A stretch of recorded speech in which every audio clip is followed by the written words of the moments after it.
Premier League, we're kind of gone away. We win the Premier League, we're kind of gone away. Fair enough, it's been 20 odd years, but we've won the Premier League. Can we do that now? Because if I'm really harsh, you lot have made history. It's the first Premier League of the Emirates era, first post-Wenger. But if I'm being really harsh from a place of love, as a 31-year-old man, you man ain't done nothing I ain't seen. You know, we ain't won the League Cup. I've never seen that. The last time we won it was a year before. I've seen us get to a Champions League and lose. I've seen us win a Premier League. So now that you've got that monkey off your back and you can see it's attainable now, put some, like I think you said it earlier, show some personality, not just with the new players, but everybody, not in an arrogant way, but start letting your nuts hang. We're not imposters no more, innit? Like, we're actually here now. We've gone from being a competitive, decent team to winners. We're Premier League champions. I know people always want to water it down and our set piece is boring, etc. These same twats would buoy us if we never got over the line, which is why I always tell people, stop seeking outside validation. They just want to kind of rattle you. So that's William Saliba, yeah? We've been linked with plenty of centre-halves, but we saying for Konza because I'm conflicted personally, Bhavs. Like, he was someone, I won't lie, for years I never rated him. I thought it was meaty. Obviously, in the couple years that have come, I still don't rate him that highly, but I think he's decent. I understand why you're playing for Aston Villa, why you're in the England squad. I do think you're a bit shaky, dependent on the price. Centre half and right back, you're great. I think we could do with him. I don't think we're going to get him, but in theory, like, what would you say to Konza? No, I agree. I don't think we'll get him either. Mainly because I think the price tag that I've seen Arsenal want him for, which is fair at 35, we're not going to get him for 35. Not when Villa are in the Champions League. They won a Europa League. They've lost Tielemans and Digne as well. They might lose Rodgers. He'll cost at least 50, 60 million pounds. He's English as well. That comes with a tax. And he had a decent World Cup. And the one thing I'll say is, do I think he's that much better than Mascara? I don't think so. I don't want to spend 35. Exactly. If I want to sign a right back / centre back, I've already got that in Mascara. I've already got that in Timber and Ben White. So give me a specialist. Pick a position. I know Arteta wants his specialist players that can play left and right, but I want someone who can just come in and that's he keeps the floor at the level. Hincapié on the left-hand side kind of proves that because he can play in Gabriel's area. He's not Gabriel, and he can play in Calafiori's area and sometimes starts over him as well. So I feel like if we're going to go for a right-back centre-back, I'd go for more of a right-back than a centre-back. Someone that can play there just in case. I don't think we need Konsa as much as we need attackers going forwards. But if we sign him for a good price, it is what it is. I don't listen. Like you said, and we'll get on to Rodgers, yeah. But confirm the Rodgers deal first. Then, if you want Konza, start playing around with Aston Villa. Like, don't be trying to do other stuff. Again, Aston Villa are within their rights, not just with Rodgers, but with Konza, depending on the contracts. They demand whatever money you want. He's an England international. He's a key player to you. As you alluded to, a couple key players for Aston Villa have left them. They're going to need more players because they're in the Champions League, and they've obviously been one of those teams that are doing good things. I'll be real, whether it's a Swiss Army knife or like you, a specialist, I feel like these are things scouts go and do your job. If I'm really honest, just scouts go and do your jobs. They don't necessarily have to be crazy profiles, big money. Of course, I want household names. Who wouldn't want us? What team that isn't Real Madrid wouldn't want the ambition of all your players are stars and whatnot? But we've seen stars sign and flop. We've seen stars sign and do well. We've seen unknown entities fail to deliver. We've also seen them over excel. So as cliche as it is, every signing's a risk. And you've just got to kind of make the right signings, man.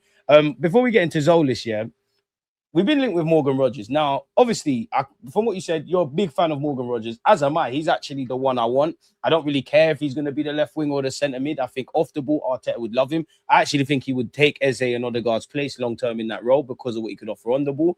I do think if you were to name your strongest 11, my strongest 11, and then Mikel's, the left-hand side would be kind of his. I'm a hypocrite, because I agree with what you just said there in terms of I want specialists in it, especially where if I'm honest, left winger. I want a left winger. Morgan Rodgers isn't quite that. I know he can run in behind. He's versatile. He can play off the right. But I would move heaven and earth to go and get this guy. There are some people in the chat, though, that are not convinced with Morgan Rodgers. So, like, are we overrating him? Is he worth the money? Do you see us going to 130 odd million quid, etc., etc.? I don't think he's worth 130, but I think in the current market in the Premier League, you're going to pay 100. That's just something you have to accept, And could we go for a Barcola? Well, Barcola is apparently also 100 as well, And I think Arteta looks at Rodgers' profile and goes, he offers me more than Barcola does. Barcola is more of a specialist on the left-hand side. If that's your only priority, you go and sign him. But I feel like Arteta wants Rodgers because he can play there, do a very good job there, but play centrally as well. When he signs Solis as well, we'll see where he goes. I know a lot of fans are saying that he's not a ceiling raiser. I don't think he is, but I'm always open to being surprised. We, for how many years, have said, like, we want to see Arsenal scout players like PSG when they, when Napoli signed Kvaratskhelia. And we go and sign a player like him in the sense of, a scouted out of the top 5 leagues. And the first thing the Arsenal fans say is, well, it's not Barcola. So you have to pick and choose what you want. So we'll see what this guy does when he comes in. But his numbers are actually insane. As it says, there 22 goals and 29 assists last year. Those ain't just like, okay, he's done decent numbers. And look at that Belgian league as well, and what is produced for the Premier League. Kevin De Bruyne started there. Leandro Trossard started for Genk. Lukaku and co. So they've translated numbers towards the Premier League. And 24 years of age, 35 million pounds, I think it is. It's a good market opportunity. I don't think there's much you can go wrong with that. Because if he comes in and he does all right, you can still get a decent money back for him because teams will go and sign him as well. So, and also I love the fact that he wants to play for Arsenal and he's prioritized Arsenal, because I saw reports linking him to Crystal Palace last season after Eze went. I've seen reports linking him to Borussia Dortmund as well. Those are clubs that have decent talent ID when it comes to wide forwards and forward attacking players. So there's a lot of green flags there. I just feel like for Arsenal fans, there was a dream at the start, right, of Barcola plus Rodgers. And because reporters started saying it's a possibility of both and how the separate players, people started to go, it's possible. When I saw the price tags for both, I said, no, not a chance. We're not spending 101 and 100 on another. We've got money, we can spend it, but I'd rather spend 100 on a wide player. And then if you're going to spend another 100 M's going forwards, let it be more of a central player like a Julian Alvarez.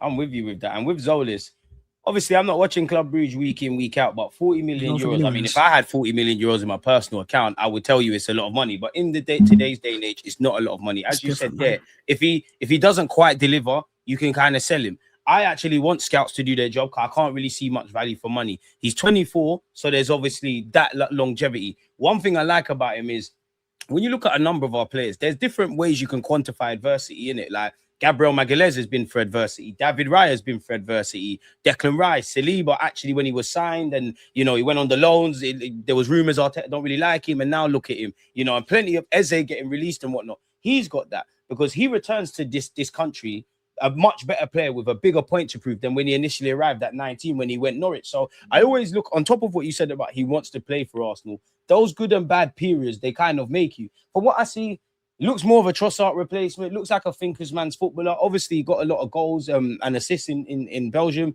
I think there's going to be a bit of an exchange rate. I don't feel this would be our only signing, but I'm actually cool with it. I understand when people are looking at what Spurs have done, gassed about what United have done, City always making it happen. A couple of other clubs are making moves. I understand it, but I'm not against it, if I'm honest. I've got a question for you, because it would be fair to say Trossard was our first choice left winger, innit?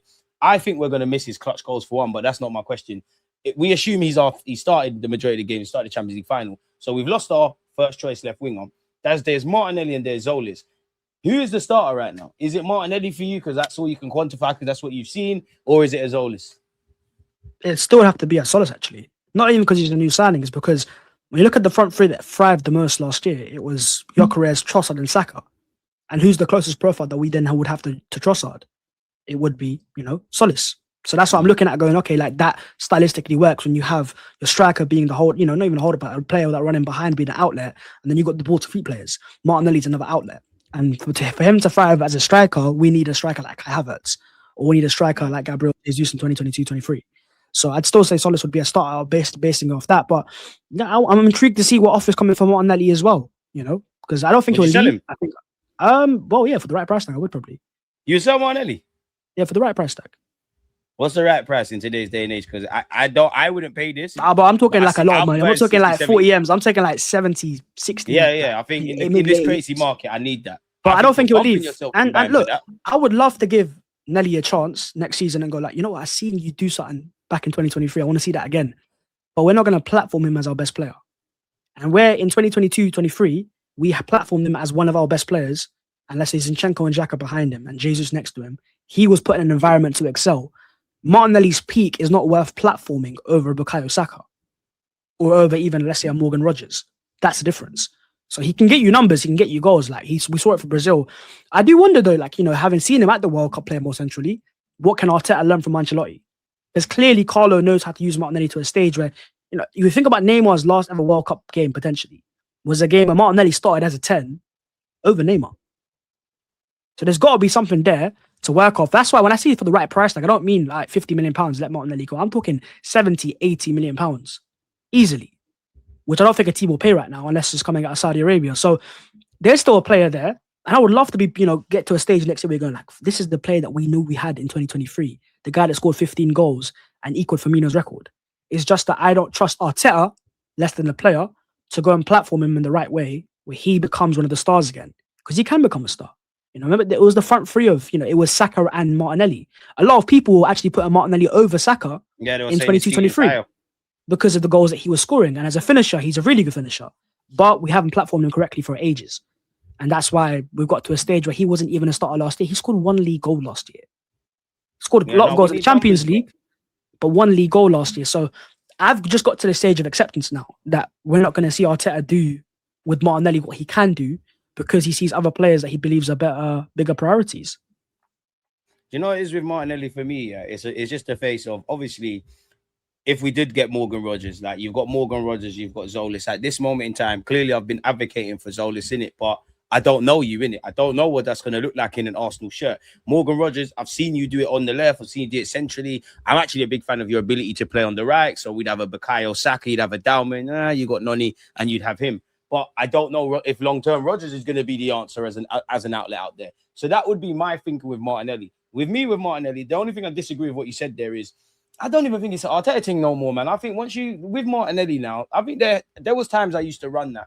I just don't think the penny's dropped. I don't think your footballing IQ is there. And I love him, but I think you're an instinctive footballer. You're better in open spaces and all of those kind of things. So it's more of a thing where it's not that I've given up on you, but I don't kind of have those conversations. You're more just a tool in a toolbox. And I know you're in scary territories when you talk about this, but he does help out defensively. He does have that pace, which is an asset. So I'm on just keeping it for one more season. I would actually extend that to Kai Havertz, Martin Odegaard, and Martinelli. Like, if they left today, I wouldn't cry in it because I feel I like you lot, you've chipped in, but I am in the next 2 years, 3 years or less, I'm looking at these areas in terms of evolution, but you lot are tools in the toolbox. And again, with Martinelli, obviously Barcola is better in a minute, but Barcola, Madueke, Martinelli, I think you're all 3 Ps of the same pod in that. I feel we say, at least with the 2 at our club, we say the same things. That Barcola, I think he's talented. If the penny could drop with him, I'd have rather us got him last year than Noni, respectfully, because that all the talking points we had with Noni last year, that's what I'm on running for Barcola. If Barcola had that consistency, he'd be one of the best left wingers in the world, where the left wing market, let's have it right, ain't really amazing. I'm not really moved in 90 minutes. If there's 3 actions that result in a goal being scored, like a ball's come over the top, I've made a run, that's 1. My first touch is good, that's 2. And then I need to slot it far or near post. That decision-making, I don't really think it's there. And this is what I mean by I think some Arsenal fans are overrating Barcola. Not that they are wrong in thinking he's talented, but you get into this world where you move like he's the Messiah and he's on a level that he's actually not. We'd be paying a lot for potential. I think even when you watch the World Cup, he's only really looked good in open spaces. And I get it, there's that. But the reality is for Arsenal, the ball's in play less in the Premier League. They're compact units. People are not going to open up against us. You could argue that we need a left winger, but looking at the France thing, I know we're not going to get Doué. It'd make more sense to get a Doué, which goes back to what you're saying with kind of the Rodgers link. So it's it's a weird one, man. I wanted to ask you as well, as we get on to Morgan Rogers, well, as you mentioned Morgan Rogers, would you rather go big on Morgan Rogers or big on Gamara's? So like Gamara's is 85 to 100 for argument's sake. To be honest, Rogers is going to be, I would say, 120-ish, 116-ish. I don't think they're getting 130. I think Villa know it too. It's how far we want to go for these moves. I'd go for Rogers because I feel like as much as I want to improve the midfield, the forward line is my priority. I need a level raiser, and I feel like Rogers can become that. That's the difference. I think Guimaraes would definitely help us massively improve, help Declan Rice, give us personality, but I want both. Don't get it twisted. I want both. If I had to pick one, I'd pick Rogers any day of the week. I don't know, Bhavs, man, because I want Rogers. I've wanted him since before 2019. The first time I watched this guy is when I more used to do the youth content, and we beat at West Bromwich Albion's under 18s, and this guy was running rings around us, and I just think he's got the chaos, the personality to really thrive. Gomares is an Arsenal midfielder. That's a man we should have got when he was at Lyon. Like, he would complement Rice so well. Obviously, when we don't, they're quite different because I don't think he's got the engine Rice has. But when Rice isn't there, we'd probably feel a lot more confident. That was my rhetoric. Remember when we was linked with Tonali? That's why I would have had Tonali, because immediately when we was linked with Tonali, I thought of the West Ham away game where Rice went right back, and you could see where he's in problems. And I probably, as long as I've been making content with you, every summer I mention midfield, I just want to sit there and say, right, I rate Zubimendi, I rate Miles Lewis-Skelly, I rate Declan Rice, and I rate Bruno Guimaraes. There's many different partnerships we could do. Across the course of a season, 50 games, you do have a Marino, you do have a Kai Havertz, you have Eze, Odegaard, maybe even a Rodgers, fingers, toes, everything crossed, where you can be a bit cute and clever in midfield. You have got Wanyeri on paper, even though as much as I want Wanyeri to stay, I think it looks dark. And that's another question, man. We saying for Wanyeri, like, Do you think he's gone, or do you feel because our preseason preparations are going to be disrupted via injuries and people not being at the World Cup, there's an opportunity for him, especially in the early stages of the Prem? What I want to see with Ranieri is exactly what Real Madrid done with Nico Paz. I know he's back at Como now, but get him gone for a sec. Put a buyback clause in his contract. If he thrives, perfect. And if he doesn't, then we don't have to keep having these conversations. That's what we need to do. He needs to have first team football where he's a guaranteed starter. At Arsenal, there's a different level of pressure. So if he goes, Mikel Arteta, I want to use you in the first team next season in certain games, he now feels a lot of pressure. And I don't think he's got a lot of personality on the ball, but he's not got that same personality as a Lewis Skelly, who can come in and just go, cool, I'll make it happen. I'll play in a Champions League final and I'll make it happen. When Ethan's a bit more shy, he's a bit more introverted. And that's where I feel like he needs to go out elsewhere and to see what he does. Look, don't forget, there was a time with Smith Rowe, we were saying, loan him out and he can make it out. And then we saw that, at Fulham, he's a good level player. He's not Arsenal caliber. He's just not and that seeing that at another club doesn't affect us now. Exactly. So if one area goes to someone like, Como as an example, but another club inside the Premier League or outside of the Premier League, makes a name and becomes a superstar, perfect. Have a buyback clause, have a first refusal. Then you can bring him back to Arsenal and know that you've got an asset that you've let train away. You could say loan him out as well, time and time again, but I don't think it's the same as if you just let him go. You can actually go. And if you could prove yourself elsewhere, what Real Madrid did with Nico Paz was so clever. And I know now that they've let him go back there again, and essentially they've loaned him out on a permanent, bought him back for, was it like £10 million? And then sold him again for profit. Yeah. Honestly, that should be a template that Arsenal should be looking to emulate. I think you're bang on the money. What are you saying for someone in the chat said Antonio Nusa? I'm not gonna lie. If rumors are true, and obviously rumors are rumors, 50-60 million euros. Bhavs, I can't lie, I'm on taking a punt. I like him, I think he's you see, when we talk about potential and all this kind of jazz, I'd rather Arteta work with them level talents. I would take a punt if we can't get certain men. But what are you saying for him? No, I like Nusa, man. I've seen his numbers as well. Last year's Bundesliga and even at this year's World Cup. I don't think he didn't start against England, right? Because the guy that scored the goal was the player starting in his place. Yeah, but even that, he's a good player. Take a punt on him. You scored. Yeah, he's got good ball carrying, very good ball carrying. But I just don't think Leipzig let go of him and Diomande in the same summer, unless it's an insane price tag. And I don't think it is 50-60. And also, I feel like Solis is that Nusa type signing, age-wise as well. I know Solis is slightly older at 24 and Nusa's like 21.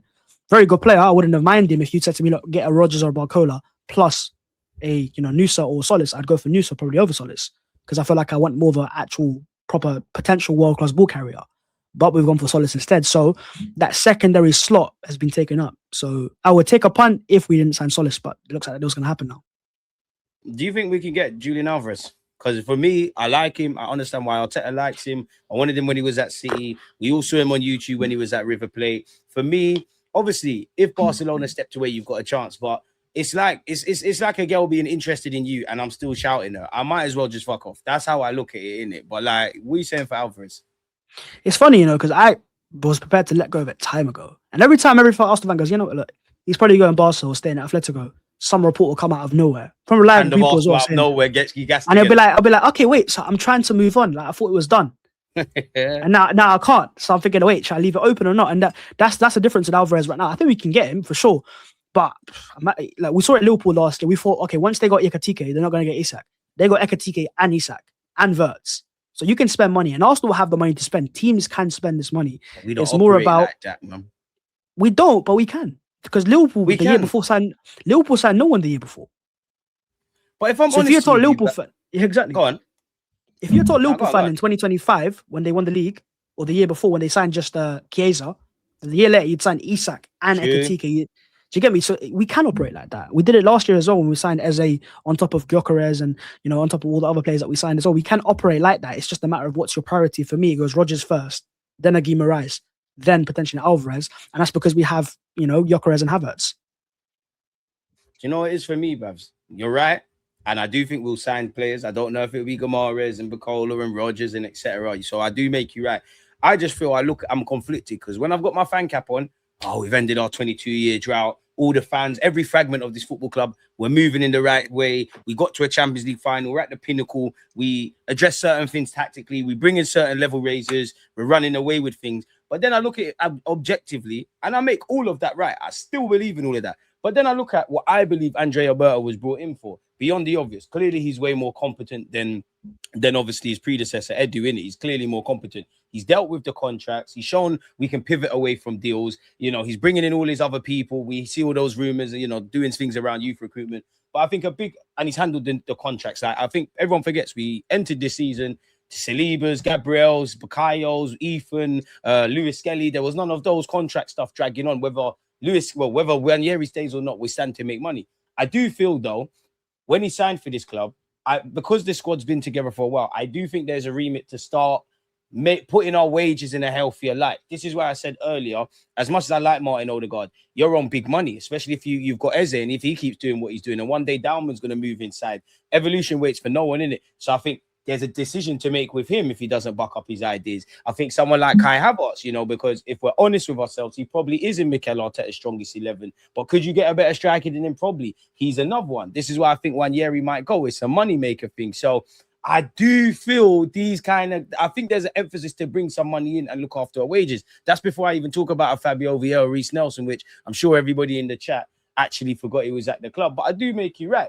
I would love it to happen. I personally can't see a reality where we get Morgan Rogers, Bruno Gomares, and there's another one I'm missing out, and Julian Alvarez. I think you'd be lucky to get one of the two. Now, admittedly, I'm quite pessimistic. I didn't think we'd get Rice. I didn't think we'd get Eze. I didn't think we'd get Gyökeres. I didn't think we'd get Bamian, Alexis, or Ozil. So maybe I'm a good omen in that. But it's just, for me, Bhavs, it's a thing where I think Rodgers would be interested with Arsenal. I think we'd be interested with them. I think that all of that kind of stuff, personal terms, none of that's going to be an issue.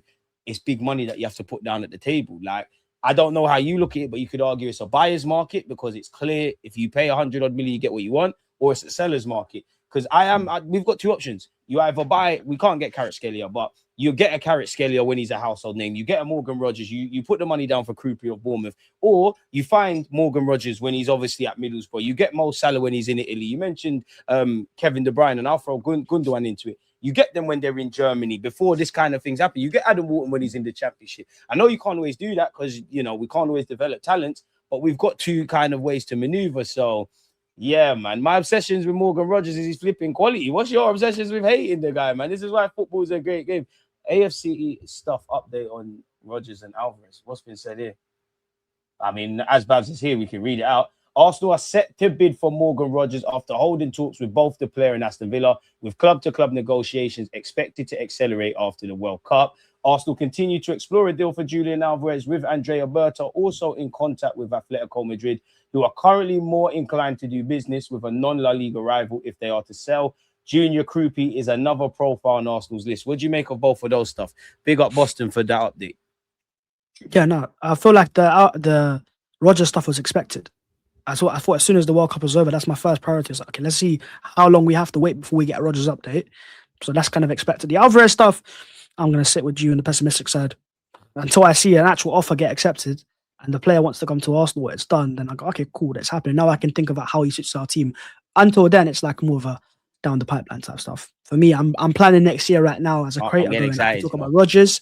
Yeah, it is very exciting, but let's get step by step. You know, Rogers first, midfielder sorted, Alvarez is a bonus. No one, look, if you told Arsenal fans 3 weeks ago that we'd signed 2 wide forwards, like a number 10 wide forward, like Rogers and Cholis, and he signed a Guimaraes, we would have taken that. Alvarez is a bonus. If we get him, cool. And if we don't get him, I still think Havertz and Gyökeres in the current league are more than good enough to get us enough goals to win another title. Who's more of a priority, though, Gomares or Rogers? Oh, it has to be, I told you, Rogers. I think the forward line needs more improvement. And if we hadn't let go of Trossard, then I'd go, cool, we can probably go Bruno, because Bruno makes Rice, and Bruno is probably the best midfield partner in the league. But we let go of Trossard. And I don't think Solis is at the caliber yet to be a long-term replacement for this season. So then I need to get a star. I need to get a level raiser. And at his age as well, like we talk about £100 million being a lot of money. He's 23. He's 23 years of age. How many 8 years can you expect? If you get what you want from Rodgers, which is potentially 7-8 years, that's going to be worth the money. And 100 M's is not what it used to be either. It is not what it used to be. I'm seeing Elliot Anderson go for £116 million. 100 M's is not what it used to be. And you're going to see many more. Exactly. And it's like Arsenal won't spend that money unless they're convinced about the profile. You know, in the same window or the same year that Chelsea signed Enzo Fernandez for 100 and whatever it was, and then Caicedo as well, Arsenal just looked at Rice and said, look, here's a lot of money. He is expensive, but he'll be worth it. And I think that's how they're seeing it with Morgan Rogers. They're seeing it as we can look at this guy down the line and go, he was worth the money. And I think he would become probably a record signing at that point as well. You know what it is? Rice is out of all the guys, and I'm sure there might be more, but all the Prem ones, Rice is the first one that I look at that's gone for 100 odd million. And you made 105 million look like peanuts. You made it actually look like a steal in a deal. I disagree with you in the sense that Rogers is the one I'd want over Gomares because I just think he's quality, yeah. But if the keyword is priority, I think it would be Gomares because I love Zubamendi, but Zubamendi, we kind of ran you into the ground. You had a great first half of the season. You dropped off. If Rice ain't there, we're in issues. As much as I like Morgan Rogers and you could play off the left, in my heart of hearts, are you a long-term out-and-out left winger? Maybe not. In that 10 role, do I like you? Do I think, as I said earlier, do I think you would take Odegaard and Eze spot? I do, but do we necessarily need that on paper? No. Midfield is where I'm looking at because really it is just Rice, Zubi, and Lewis Skelly. I know Kai and Marino can move there. Technically, we've got Norgard. Somebody quick and fast. I'll give you £1 million when I get it.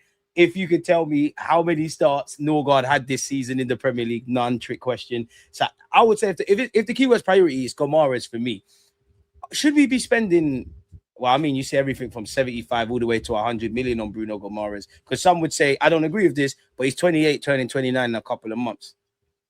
I think the max I'd spend on him is 70. And even that's pushing it. I think he's a really good player, but he wants to come to Arsenal. We have to use that to our advantage. You have to use that in negotiations. He's already come out to Newcastle and said, I want to go to Arsenal. So we know the player wants us and only us as a priority. Use that to your advantage and get him for 65, 70 million pounds. I'd accept that. In the market where Spurs have spent all that money on Tonali. And they talk about Arsenal spending so much money, but those men have broken the transfer market again. City and Spurs, both equally to blame for that. Because you've offered these clubs their money. So they're going, okay, well, some clubs are going to pay this money. Let's just hold on to the price tag. Because at the start, don't forget, Rodgers was 80 million pounds. And I don't think if City sign Anderson and then Spurs don't sign Tonali and Fernandes, but Fernandes was meant to go play in next year's championship. Back-to-back. Realize that, right? He was meant to play next year's championship. If no one signs him, he plays in championship next year. Who spends 85 million pounds on a championship player? Tottenham. That's the answer. The market's gone crazy, my boy. It's gone mad. It's gone mental. And that's another thing, yeah, because I've kind of touched on it, but not actually directly. Where do you stand on this whole Bruno's 28 turning 29? Me, I don't care about it. I understand longevity, all of that jazz, but I'm not being funny. 28, 29 is not 98 turning 99. You could get 3, 4, 5 years out of him. And at the end of that 5 years, he could end up becoming a squad player for us. But yeah, where do you stand on that? Yeah, I don't mind Bruno's age, mainly because he makes our midfield pivot the best in the league by a country mile. It would be stupid, you know. Rice and him. That's what it is. Rice and if I could pick one midfield in the league that complements Rice, it'd be Bruno Guimaraes. And there's not a single other midfield I'd pick. Not in this Premier League. Not even Rodri, because Rodri and Rice don't complement each other as much as I think Bruno and Rice does. If we can pull off any of the names we've said, then I'm all for it, man. We're absolutely laughing, man. Like, I mean, a lot of these players are not worth the price tags, man. They're not. And again, I know it's not the same as this year, and I know they were all signed at different times, people. And I know I'm being a bit silly, but even if, for argument's sake, Rodgers, let's just say it was 130, take it or leave it. Yeah, I'm not like just say it was that. You spent 65 million on Kai. Don't get me wrong, I like him. You spent 50 million on Madueke, not trying to lead a witch hunt. You spent 30 million on a Mikel Marino. You spent whatever on Fabio Vieira. I know there's different timings, yeah, but if you add all of that up, that gets you the Morgan Rogers. And you could argue we are getting to that stage now where less is kind of more. I know with Saliba's injury, there's a lot of stuff. We, you know, for many an Arsenal fan will say, we need a defender. We've got a backup goalie. We need a defender. You know, Morgan Rogers, a centre mid, maybe a striker, and definitely a left winger. That's on top of, we don't know what Mikel Arteta is saying. He could say, I need all of that and a left back, but I do think generally we need less in it. So it'd be interesting, man. It'll be interesting. Hopefully we can do this, man, because I think I speak for every Arsenal fan. A minimum has to be retained in that Premier League. I do want my FA Cup back. I do expect to be into the quarters and the semis of the Champions Leagues. I don't necessarily believe we can win it. I never do kind of believe that, but I hope I can be proven wrong. A big reason as to why my faith would go up is I think you need them X factors, Bhavs. Like I remember when I think it would have been Arteta's first year managing us in the Champions League, and we played against Bayern Munich. We never got embarrassed. We held it up. But I remember the Athletic articles and all us fans saying we need players with difference makers and stuff. Now I know we've tried to do that. I know there's certain man I would say, you know, Saka on his day, Eze, these ones, that one. But I look at that time period and I look at now. I don't really think much changed. And I know it's easier said than done, bro. But then you go and look at, you know, Due was at Rennes and Barcola was at Lyon. A couple of these guys that were all waffling about, they were there. So You need to be I proactive. put it this way to you, right? From that Bayern Munich game, I feel like the main problem that Arsenal had is we didn't have players that have thought they were the main character. Yeah, They were willing to be the second characters. And when you look at like this year's World Cup and the best teams, like Argentina know exactly what they are because they know Messi's the best player. He's the main character. And Facts. France do it with Mbappe, you know, and Spain know it with Yamal. For Arsenal, we want it to be Bukayo Saka, but with his injuries, whatever, he hasn't been that guy just consistently enough yet. He will become that one day, not just quite yet. I feel like Rodgers and Guimaraes both come into this team knowing they're main characters. They know they're the guys But they ain't want to prem. in that game. Knowing that in that game, because one thing when I look at Eze, right, I think Eze's profile on paper is amazing. And he can be a main character, but sometimes he fails to impose himself. I don't think that's a problem with Rodgers, nor do I think that's a problem with Guimaraes. I can't lie, we need to Berta. I know you're working somewhere and I don't know you personally, but just get it done, man. Just get it done. Newcastle not selling for 70 million. Listen, it comes down to how much we want these players, how much they're prepared to make this move happen. And then there's obviously what we think is fair value, and then what we think we're going to pay on top. Like, obviously, at the time, do you think Arsenal wanted to pay 105 million for Declan Rice? Obviously, he's worth it. We love him. But they had to weigh up the cons and say, for argument's sake, wow, they're asking for 30, 40 million more than we want. We put the money down because we believe in him that much. And if you do believe in these players, we've got nothing to worry about. My big thing is I'm happy to be sitting here with the chat and Bhavs and talking about Barcola and Rodgers and Alvarez and this one and that one. Great. If we don't sign them, oh man, I want them in it. I'm kind of selling myself the dream. My big thing is I'll move away from the names and look at the profiles. Just make sure when the windows close, we have these profiles, because then I'll be, let's go get some more silverware and seize the present, man. But with that being said, though, man, we've had Bhavs here for an hour. Short, sweet, but always informative. Bhavs, what content you got to come out? Where can people find you? Not that I'm sure they know about your end. No stress, my guy. I got my 2 channels. You got Bhavs 14 and Bhavs. Yeah. Bhavs is more just like raw, unfiltered content. And then obviously socials, we're just banging out content right now. World Cup, in my eyes, is over because I was like more of an England fan than anyone else. Me as well. But we'll see obviously now that the hopefully the World Cup comes to an end, and then it's all focused back to Arsenal because 21st of August, first game of the season against Ipswich, Premier League champions are back. So the Premier League champions is bring on Coventry, man. We're the main characters, bro. Let's go, man. No, it is. We got to defend this, man. We've got a chain to protect, man. There's a lot of people, oh, you only want it because PGMOL and defending and this and that. As I always say, if my team, my manager, if we're really not that good, why did we win the league? Winners win and losers explain. You heard Bhavs there, people. Make sure you're following him. I'm not sure what this means. Any of you going Dublin, I'm not sure what's going on in Dublin personally, but yeah, man. So make sure you're following both of Bhavs' channels. When you get a chance, Bhavs, send me the second channel so I can pull it up. You lot, most importantly, stay safe, stay blessed. Bhavs, one love, my fellow champion. You lot, we're out. Safe. Come on, Dios.